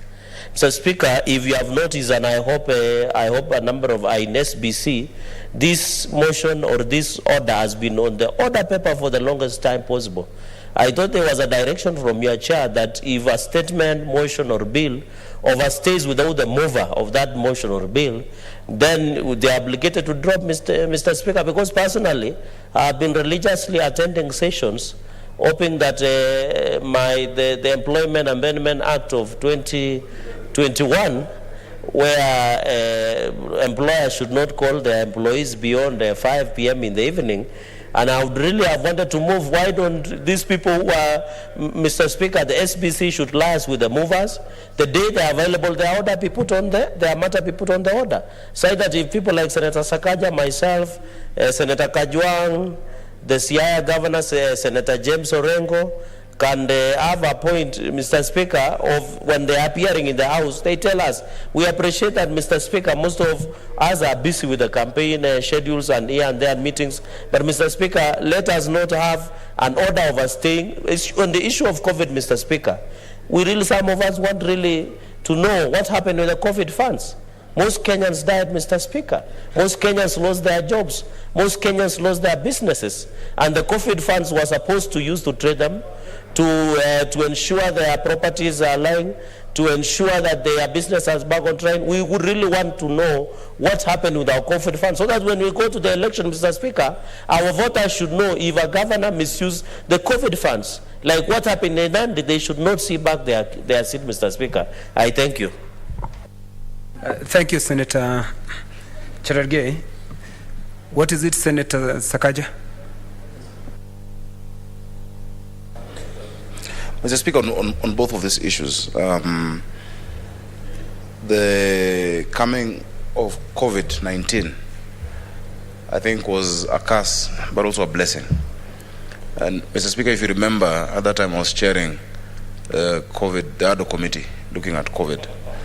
And we were the first at that time in the history of this country, since people used to sit in traditional parliaments or councils. We were the first to ever use virtual. We introduced virtual sittings in my committee, and we used the Zoom platform. Mr. Speaker, at that time, I remember, because we were the focal point for this country on all matters COVID, technology, food, energy, transport, whatnot. Very serious companies actually came and offered the Senate and Parliament solutions that would be more secure as their contribution in dealing with the pandemic, Mr. Speaker. And I did my part. I actually, connected them. I don't know if people thought I was looking for a tender or something. They were offering just for us to continue, because we had suspended Parliament. We had suspended the voice of the people. And we said, you cannot suspend it, but technology can help us. Mr. Speaker, it has been good for our committees. I've never seen such quorum when I'm chairing committees. You have a senator in Nyamira, one is in Mombasa, one is in Kajiado, and you have a meeting, you have 9 members. But I think it's come to a point that instead of using this cheap free software that is prone to a lot of, interference and instability, Mr. Speaker, as Parliament, we must be creative. And we don't even need to engage these big companies. That this now becomes another tender of billions for Microsoft or for Oracle or SAP or those people. No. The young people of this country, Mr. Speaker, we passed the startup bill here. The young people of this country, if tomorrow you say that we're inviting any young, startup or companies or young people to do a hacker space to come and innovate for a seamless virtual parliament, Mr. Speaker, you'll have hundreds of applications with simulations of what we can do. Why do we ignore the vibrancy and innovation we have in this country? If you go today to the NILAB, you'll see young people. Go to the iHub. There's even innovation hubs in Turkana, in the coast. Our young people have these ideas, but they know, it'll be a tender that will go to the Parliamentary Service Commission, and the big boys will come in the manner that they've always come, and it goes, yet our young people can do it. Mr. Speaker, I think it's a discussion we should have, I think at SBC. I don't think you can give direction on that.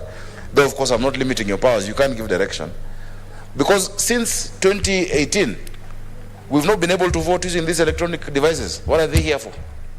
These machines that cost hundreds of millions. Here, we vote through roll call. Why? In 2022. Yet you should just say yes or no, and we vote in a minute. For our bills in the Senate, every amendment, every clause you have to vote, people are lining up to be called from Senator Dulo to Senator Wetangula, alphabetically. Yet we have technology. In fact, we did a serious audit of the Parliamentary Service Commission. These facilities should be working. But, Mr. Speaker, I sympathize with Senator Maura and I agree. Senator Kajwang is an expert in this field. Many of us have some expertise here and there in this field. Let us innovate and let us use the strength of our young people. If today we just say young people from Nairobi or Homa Bay or what, come up with a solution, they have those solutions. But number 2, Mr. Speaker, from what Senator Cherargei is saying, indeed, as SBC we said, if a person does not move his report, it is dropped. But this is an important report. That might be a ploy to drop it. We want the truth. This one must have an exception. This is not a report to be dropped. This is about misuse of COVID funds. We don't want it to be dropped. We want that discussion to come. And Mr. Speaker, the direction you must give is that if the chair is not available to move this report, any member of that committee should be able to move it. And if there's no member in the next sitting, any member in the House can move it. Because the report has been tabled. We all know how to read. But let us not try and use these tactics to evade the discussion around this report, Mr. Speaker. We want it discussed in full detail. And for your information, Senator Cherargei, your bill on the employment amendment we've concluded on it as Labour Committee. Our report is done. We have said let members come and decide. It's a very new place in terms of labor relations that is talking about. That after working hours, you disconnect. I don't know how some people will implement that. If you have not agreed with your, so if you're a house help, how do you disconnect at 5? You won't even boil water for your boss at 6. But it's an interesting discussion. The world is moving there. We've seen it in Poland, in Belgium. But we are finished. And Mr. Speaker, with your discretion, you can actually schedule it for debate on the House. No, tomorrow. It can be debated tomorrow. Since you seem so eager to debate it, and we already passed it. And by that time, the report will be in the House. But Mr. Speaker, please, let's be creative. These young people who are now stealing rice and going into border, the people with degrees and ideas. But now we're going to do another tender for for a virtual system so that the big boys can do it, yet young people can do it, Mr. Speaker. That is the frustration that is leading to decay in our country's fabric. And that's why you're seeing them meting it out on innocent people, Mr. Speaker. Thank you. Senators, we have heard you. What you're saying is very true. And we have heard you. Order number 25. The mover is not there, so this order is deferred. Honorable Senators, There being no any other business on the order paper, the Senate stands adjourned until Thursday, 10th.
Mimi niko tayari.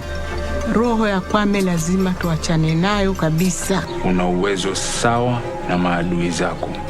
Kuna kitu na mwangalifu, msiseme mimi sikuambia. Ukiwa na shida nitakwambia, tushirikiane. Mimi nimeshindwa sasa.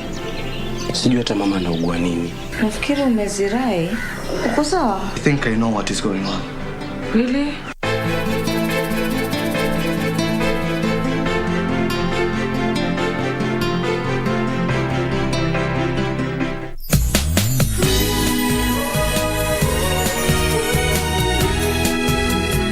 Can you tell me what happened?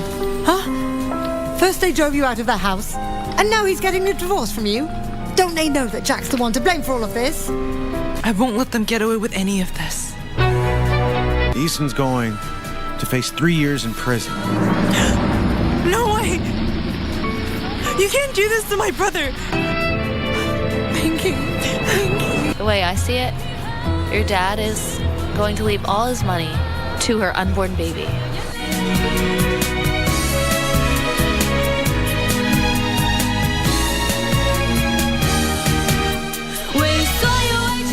Mundos divididos por una sombra de traición. Ended up becoming the one thing I am most proud of in my life. The greatest son that a father could ever wish for. You had no right embarrassing my grandson the way you did, when the only thing that he ever did was to love you and give you everything that he had. You had no right. You found her. Good afternoon. Just leave him. Just tell him you want a divorce. Don't you dare!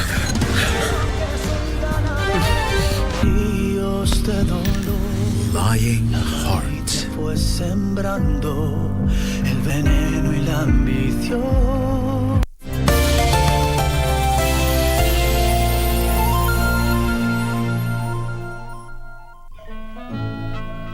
Oh, hi! I'm so glad you're here. I truly duly am. I was just putting away my hippoblat. You see, I sleep with my hippoblat every night. I brought it from home, and when I sleep with it, I feel like I'm at home in my very own bed. Do you have a hippoblat too? Probably not, but I'll bet you have something you like to sleep with at night. If you have your special something, go get it. Then come right back, because we're going on a sleepover with Max.